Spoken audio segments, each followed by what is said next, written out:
Hello class. Uh, let's see, let's talk about our week 3 discussion board. So what were one to two interesting things about the TED Talk? One of them was Gabriel Marquez's unique narrative style. I thought it was really good, and how he incorporated magical realism and like fanatical elements to his stories to make nice realistic settings. And then the use of his like universal themes, how he incorporated love, family, war, all that. I like that in a writer, so I thought it was pretty interesting to know that he was really big on that, incorporating different types of just like moods and elements to his stories. Going on to question 2, what two interesting things did I learn in this interview with Manuel Osorio, and why did I find them interesting?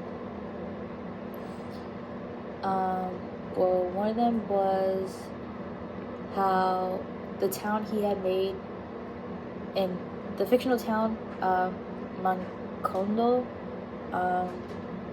was inspired by his childhood in Colombia, where he had lived with his grandparents.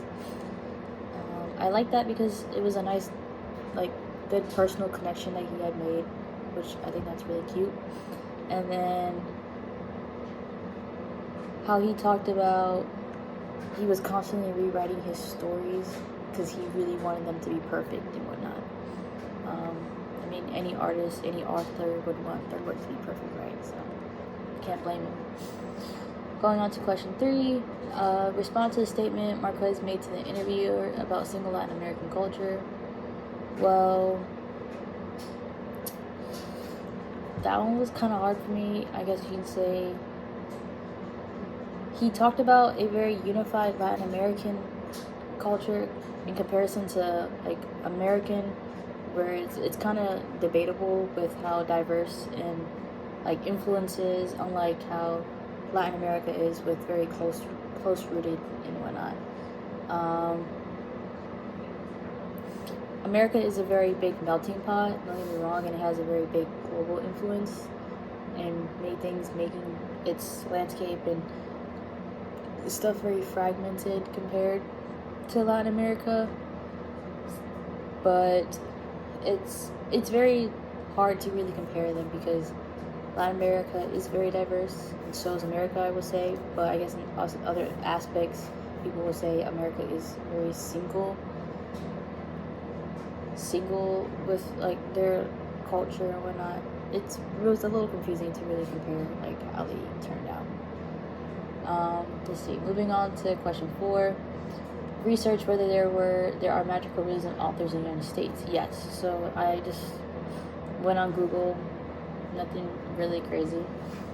Let's see. I'll bring it up right here. There's a few, like Alice Hoffman. She made Practical Magic. Jess Wells she just has various works with historical fiction and magical realism. Let's see who else. Another one was Toni Morrison.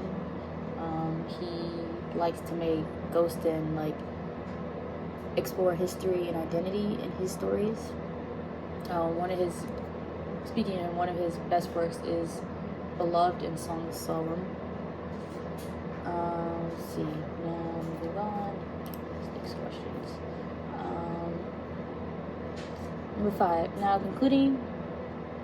My conclusion, really, to keep this nice and simple, was what year did 100 Years of Solitude first publish in Spanish? Let's see. Pretty simple Google search, but